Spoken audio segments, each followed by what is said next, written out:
और इसलिए मैं कहता था मित्रों, इस देश में एक विदेशों के पैसों से पला हुआ एक 5 स्टार एक्टिविस्टों का वर्ग है जिसकी हर गतिविधि को चौंक करके देख लीजिए।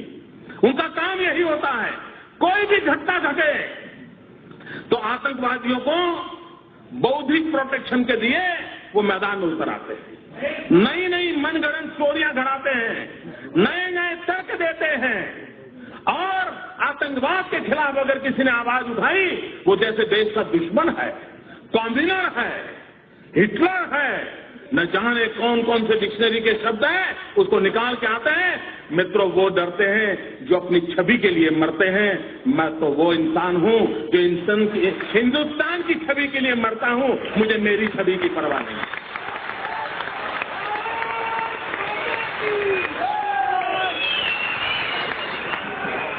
क्या करना है इमेज को दोस्तों? किसके लिए इमेज? फुलमालाएं पहनने के लिए? मैं पत्थर खाने के लिए तैयार हूं अगर मैं मेरे देश के किसी नागरिक की रक्षा कर सकता हूं। नहीं है। और मित्रों, कैसी हरकतें हो रही हैं? आतंकवाद ऐसे नहीं बढ़ रहा है। आतंकवादियों के हौसले उतने बुलंद नहीं हैं जितने कि हम जितने रास्ते तैयार कर देते हैं जो आतंकवादियों को चलने काम आ रहे हैं। मुझे बताइए, गुजरात के अंदर एक इशरत जहान नाम की लड़की को, आतंकवादी लड़की को, हमारी पुलिस के साथ एनकाउंटर हो गया। अब उसको मार गिराया। आपको मालूम होगा, वो दिन याद कीजिए, सारे दुनिया के 5 स्टार एक्टिविस्ट मोदी पर टूट पड़े थे साहब कि एक नौजवान लड़की को मार दिया, निर्दोष लड़की को मार दिया, गोली से भून दिया। ये खुद आतंकवादी है, यहां तक चले गए। इतना ही नहीं मित्रों, इस प्रदेश के अंदर 5 स्टार एक्टिविस्ट, कुछ मीडिया के मित्रों ने उसे एक बहुत बड़ी शहीद के रूप में उसकी जनाजा निकाला था। चद्दर चढ़ाने चले गए थे, चद्दर चढ़ाने चले गए थे और एक पार्टी के नेता 1 लाख रुपया देकर के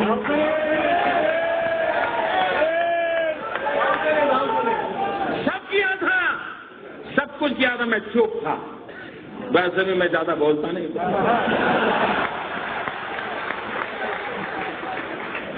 मैं सही जगह पर, सही भाषा में, सही समय पर बात करने का आदमी। सुबह शाम चीख कर अखबार की जगह खराब करने की मुझे आदत है।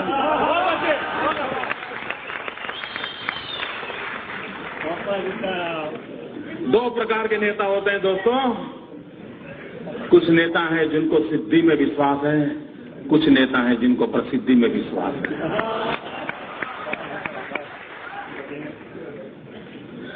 और जब 3 दिन के बाद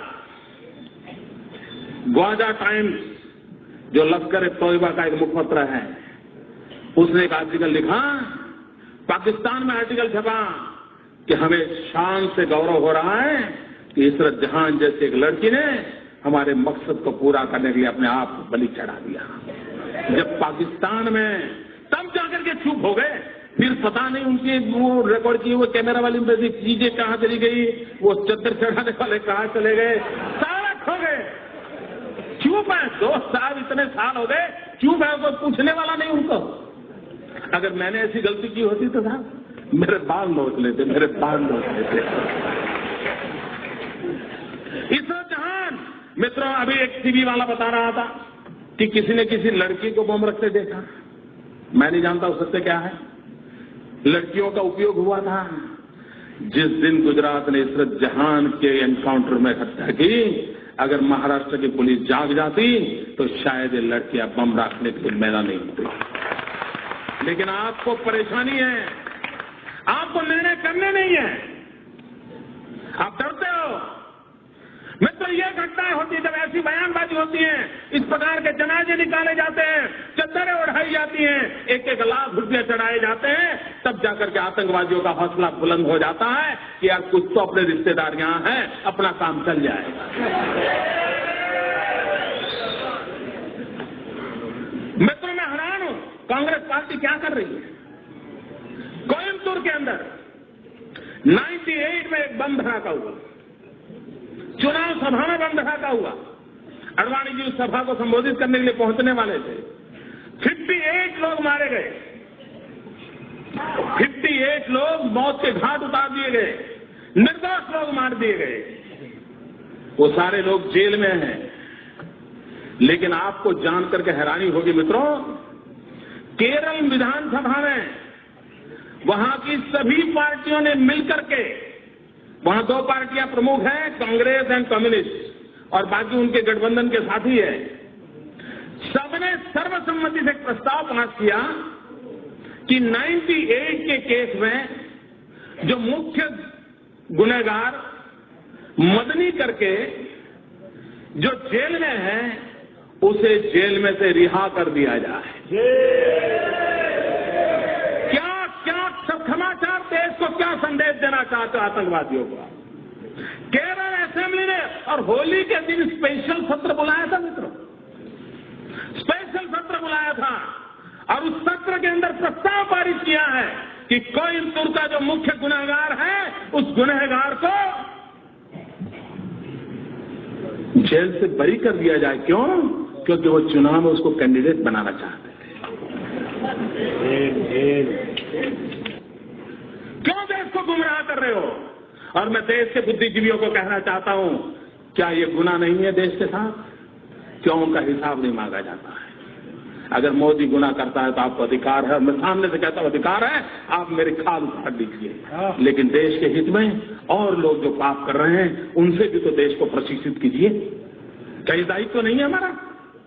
मैं इन कलम के धनियों को कहना चाहता हूं, देश की ये मांग है मित्रों। अभी आसाम के चुनाव हुए, आसाम के चुनाव के अंदर जिसने आसाम को लहूलुहान कर दिया वो उल्फा ओपनली कांग्रेस पार्टी को चुनाव जिताने के लिए समर्थन में मैदान में था।